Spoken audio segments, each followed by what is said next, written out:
So today we're going to be talking about imagery and sensory language. Imagery is any kind of visually descriptive or figurative language, especially one that you find in a literary work, that paints a picture for the reader. So imagine when you read a short story or a novel and you see the movie kind of occurring in your head as you read. That would be the author using imagery to put that image in your mind. An example of imagery comes from the story Midnight in the Garden of Good and Evil.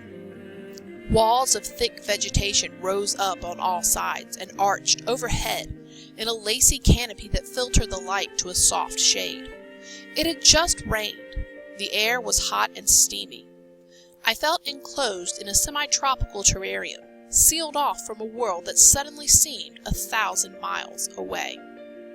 So here it talks about walls of thick vegetation. As I read that in my mind, I imagine lots of green leaves and ivory going from the ground upwards, really dense and put together. Maybe you can't even really see through it because it's a wall. There's nothing coming through that vegetation there. It's rising up on all sides and it's becoming a lacy canopy. That makes me imagine it's almost like being in a tunnel, similar to what you might see in the picture to the bottom right, where it kind of evens out a little bit and there's a little bit of light coming through. It's not as thick and lush. It talks about a soft shade, so there's a little, there's a little bit of light coming through. There are some shadows on the ground, but it's not completely dark. It talks about the fact that it had just rained and the air was hot and steamy. So I imagine in my mind seeing the steam rising up off the street and even maybe feeling that heat that would happen just after a fresh rainfall. It talks about feeling like being in a semi-tropical terrarium. So I know that that's really hot and muggy and almost like trapped into this place. So the author here has really created a great visual in my mind. Next, we're going to talk about sensory language. Sensory language is a little similar to imagery, but instead of just focusing on creating the image in your mind, sensory language is going to connect to all of the five senses. It may connect to one specific sense, but sensory language can really invoke any sense, not just painting a picture in your mind. It allows the reader to see, taste, feel, hear, or smell what is being described. We've got some examples of sensory language from I Know Why the Caged Bird Sings by Maya Angelou. The first one we're going to look at is an example of sight. Mrs. Flower's skin was a rich black that would have peeled like a plum if snagged, but then no one would have thought of getting close enough to Mrs. Flowers to ruffle her dress, let alone snag her skin. So she describes this woman as having a rich black skin that would have peeled like a plum, so you can kind of get an image in your mind for what she looks like. The author really wants you to see this woman. Next, we have an example of sound. It was the best of times and the worst of times. Miss Flower's voice slid in and curved down through and over the words. She was nearly singing. I wanted to look at the pages. Were they the same that I had read? Or were there notes, music, lined on the pages, as in a hymn book?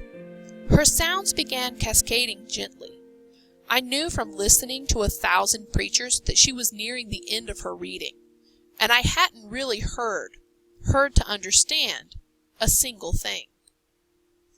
So here, she's not just saying that Miss Flowers said something. She really wants you to understand the way her voice sounded as she said it. Her voice is sliding in and out, curving down. You can almost hear that sing-song kind of timbre that she would have in her voice. It's not just being read straight out. It's got some up and down to it, some movement to the words. Her sounds began cascading gently. I imagine this to look almost like a waterfall of words coming out of her mouth. It's very gentle, they're very enamored with what she's saying and listening, kind of hanging on every word. And then she talks about having listened to 1,000 preachers and knowing based off of that she was coming to the end of her reading.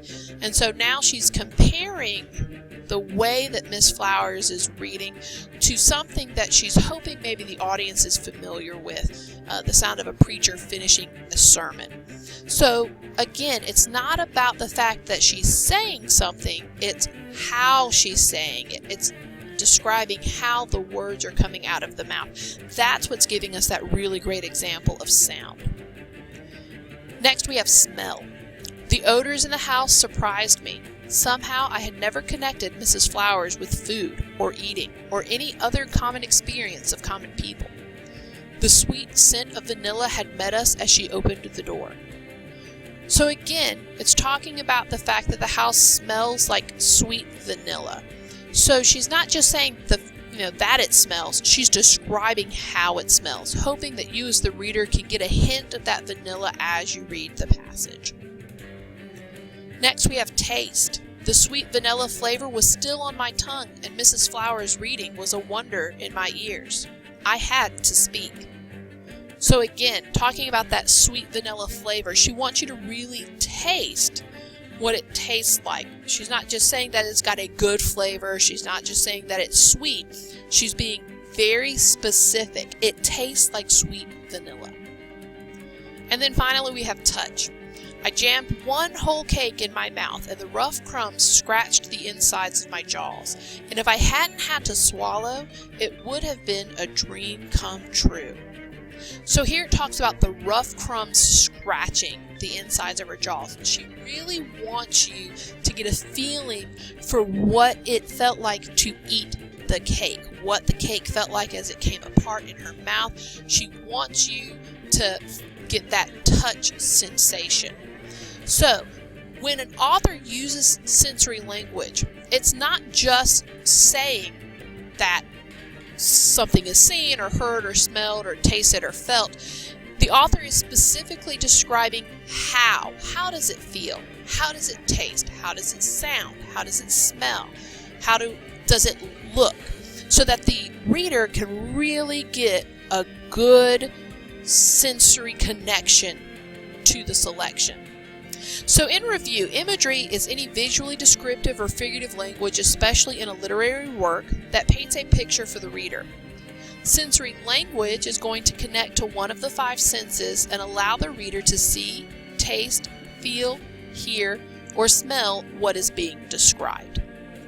As always, if you have any questions about sensory language or imagery, please do not hesitate to ask.